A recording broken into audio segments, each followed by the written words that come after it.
equation at 3-2 down. No, he did so well midweek, didn't he? And he really made an impression and caught the eye of all the Spurs and football fans in general. But this is a big game here now. Kulusevski's been very impressive so far, but gone quiet last 10-15. He has to try something. But as I say, Brighton are working so hard to keep their defensive shape, where in the first half, Chris, they were almost wide open at times. Minte, pass was intended for Mitoma. Porro got there. Mitoma has left the boot on Spurs' Spanish right back, so it's a Tottenham free kick, 10 yards inside their own half. Romero needs to get that ball down quickly as far as he's concerned, so he can play the pass, which he does. He's given it to Bissouma. He plays it wide for Pedro Porro, just inside the Brighton half, with the floodlights pounding down from the big arching stand here at the Amex Stadium opposite us. And Igor trying to see it out of play for a goal kick. He couldn't take that chance in the end, so he sends it upfield. Estupinian collects it. He's lost his balance, but then on the ground still manages to play the pass. Purvis Estupinian. Back to Verbruggen it goes. Must be honest, I'm hoping you're going to see it, but I would have expected more of a reaction from Spurs. They've gone to that dominant position to find themselves 3-2 down. We want to see that response we spoke about for Brighton the first half, Chris. But right now, Brighton look quite comfortable. It is going to be Tottenham's first defeat, if things stay as they are, since the North London derby. They need to change something again here. Again, as you rightly said, going the last 10 minutes here, plus some added time, you need to show some change of play here. Mikey Moore is getting ready, so we are going to see the 17-year-old. He's just putting his jersey on now. Maddison for Tottenham, lifting it on that left-hand side for Udogie, who is trying to get up to support as much as he can now. Destiny Udogie from that full-back area. Here's Bissouma, one of those Spurs changes from the bench. Mikey Moore's just getting a few instructions from the Tottenham coaching staff. As Kulusevski collects the ball, close down by Vifa, it's dropped towards Udogie. Udogie's going to shoot right-footed, saved by Verbruggen, who manages to get up just in time to get his paws on the ball at the second time too. He'll be relieved there, Chris, after that goal of the first half. But again, good feet by Udogie, made the space, made half a yard and got his shot away. But good reaction save. He'll be so disappointed, won't he, Verbruggen, having conceded that goal to James Maddison in the first half. As you say, Mark, that will do his confidence the world of good, as Van de Ven on the stretch under pressure from Minte, and the deflection's been kind for Brighton. Welbeck sending Minte away, he's in the box. Bissouma with the challenge. He got enough on the ball, I think, in the end. Bissouma, he was desperately lunging in, he's deflected it over the bar. It is going to be a corner. That is the eventual decision. I wondered for a moment if he was going to give away a penalty. That's what I thought. That's my next shout, Chris. I honestly thought he was going to go down there under that tackle. Again, the threat, but they're the challenges. Van de Ven losing a key challenge here, the halfway line, and suddenly Brighton are in behind the Spurs defence again, and they've got to do the basics. They've been so effective in that first half, but now not doing the basics really effectively well at all. Lines are open for 606 08085 909 693. You can book your call right now. Brighton are 3-2 up against Tottenham. 6 minutes to go in this game, and if they have got the corner as well here from the far left-hand side, and they're just waiting for the go-ahead from David Coote to take the corner, which eventually is swung in by Enciso. Ron Johnson's header away. Minte's got it now, 30 yards out. He's going to shoot, Minte. Probably wishes he didn't. He's sent that about 10 rows back into where those Tottenham supporters are. Absolutely, but he's looked lively, hasn't he? Been very impressive second half. Had a huge part to play in their recovery here, so fair play to him. Maddison coming off now for Mikey Moore with this last 6 minutes to play. So here we go. If you haven't heard the talk about this young man in recent days, let me fill you in. He is only 17 years old, and only turned 17 actually in August, Mikey Moore. He's Tottenham's youngest ever Premier League player.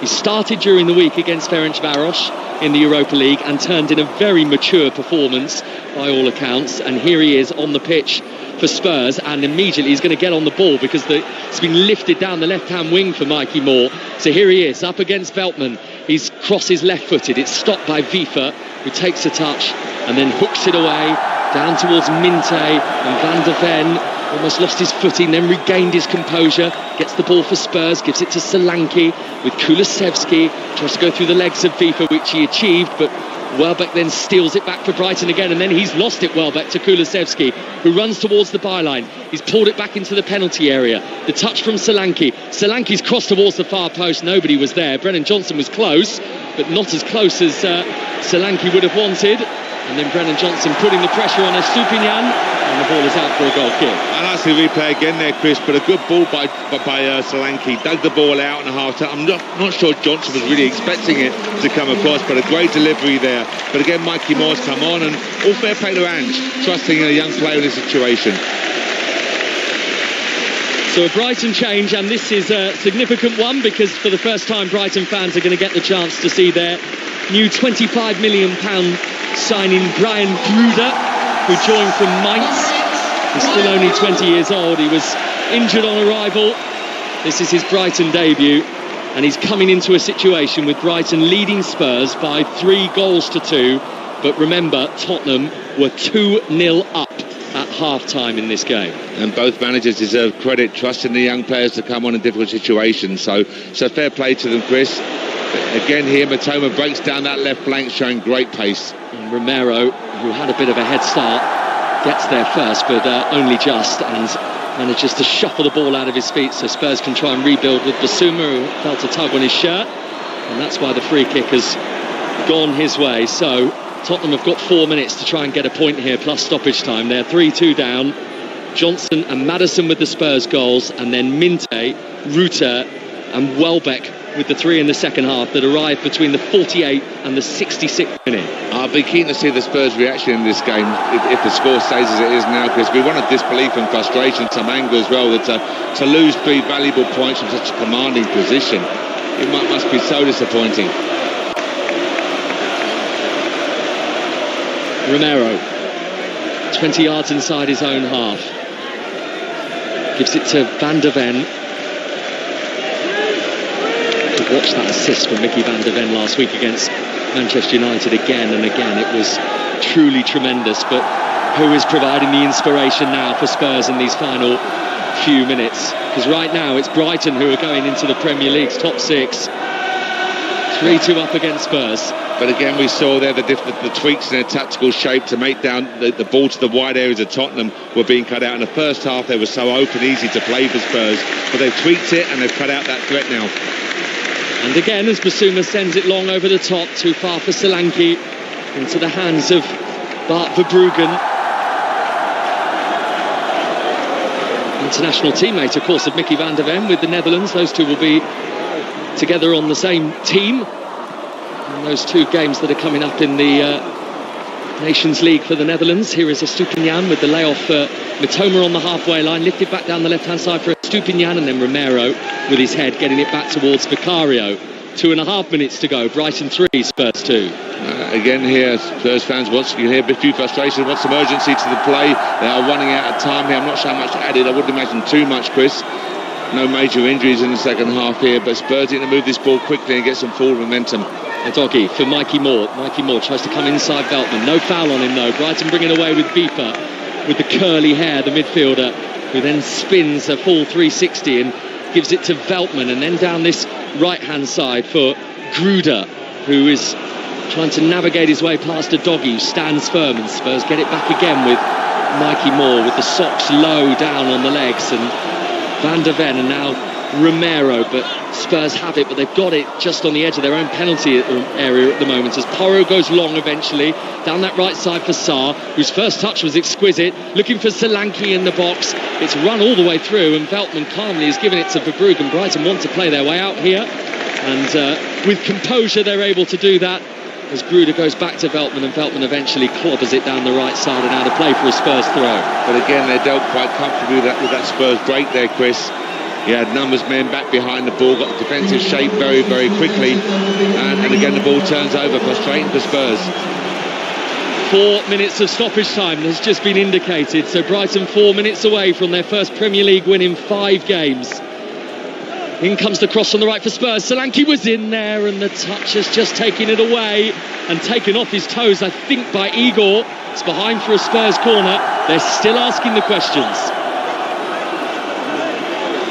Again, let's look at the replay here. I'm not sure I saw a touch there, to be honest with you, but he's gone down with cramp, Igor.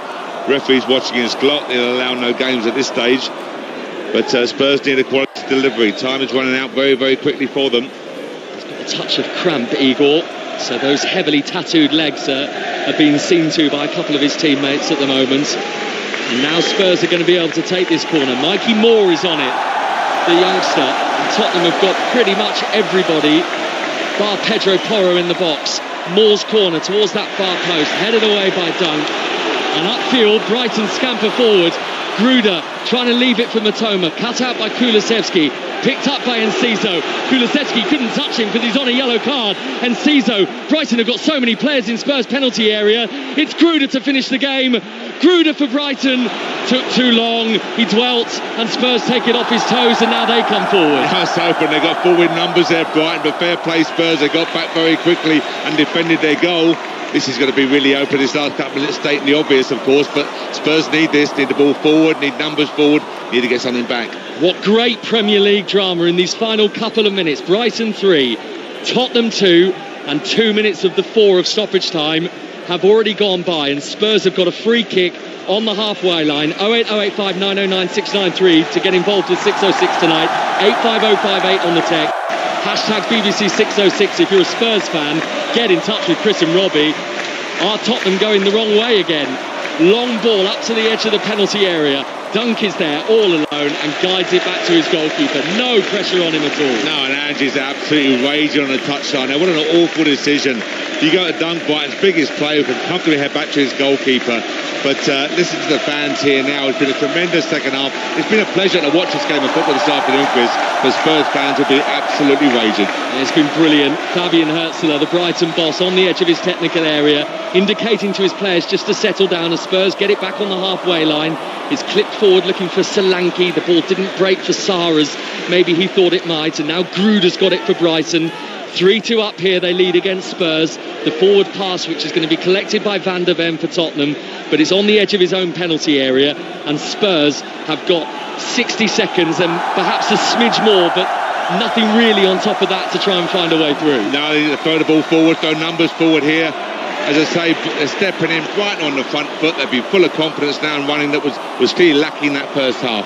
Gruder trying to split the Spurs defence to find Matoma, stopped by Romero, who sends it forward. It's too much for Brennan Johnson, and it's going to run through to Verbruggen, who takes his time, then he scoops it up, and the seconds are ticking away from Tottenham and moving towards what is going to be one of Brighton's most impressive Premier League performances for quite some time. And I think we have to say again, fair play to the manager. He stepped up, he had to make a decision at half-time. That's where he earns his money, Chris, and he's done that. He's tightened things up, he's got the screen, he's stopped Spurs balls into their forward line, and the problems they were causing in the first half have been completely negated. So well played the manager.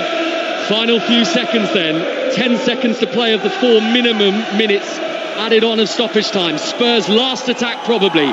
Kulusevski. Here's Mikey Moore on the left-hand side.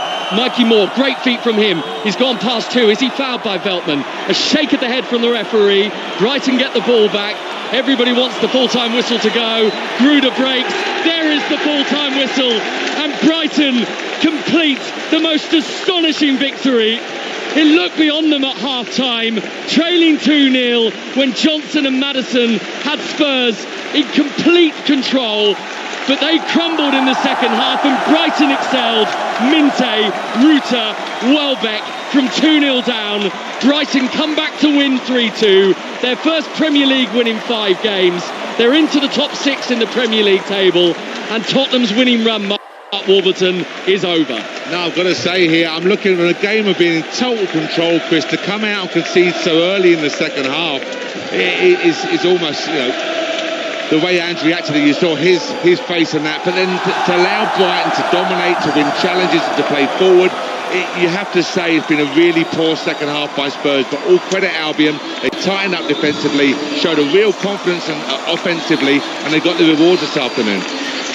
Well, George Cummings, our producer, is off to speak to Ange Postecoglou and Fabian Herzler, and I imagine one of those interviews is going to feel very different to the other. We'll bring that to you a little later on, live here on 5 Live on 606. Listen to the Amex Stadium. It feels like Brighton needed this result after those 4 winless Premier League games. Absolutely, Chris. It was so flat in here, and after half an hour of the game, it looked dead and buried. Spurs were dominant in the ascendancy, but the fans rather have reacted. They've really enjoyed what they've seen. Their team has showed character and desire. They got back into a difficult situation to the game, and they've got the rewards and won all 3 points. So tremendous for the Albion fans.